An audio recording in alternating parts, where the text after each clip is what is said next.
When we were planning our first big trip to Italy, we were given some incredible advice, and I want to make sure we pass that same advice along to y'all. This advice will apply if you want to stay or see the iconic towns of Positano, Amalfi, and Capri. The advice that we received, that we were so happy that we actually followed through on it, was to home base in Sorrento and take day trips to those iconic places that I just mentioned. Sorrento is highly accessible from Naples, and it is a much larger city than all of the other spots that we just talked about.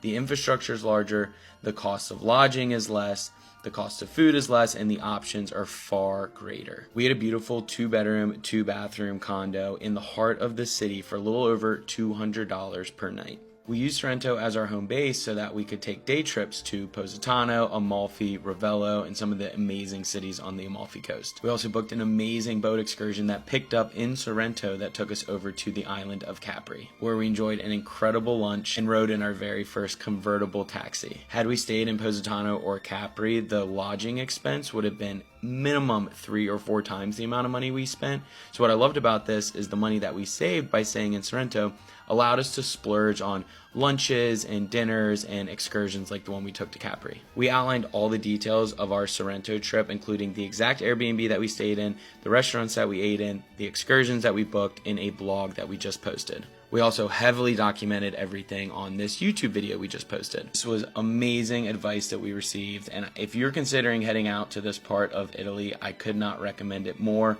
Home base in Sorrento, save a little bit of money, stretch your dollar farther, and you're going to have an amazing trip.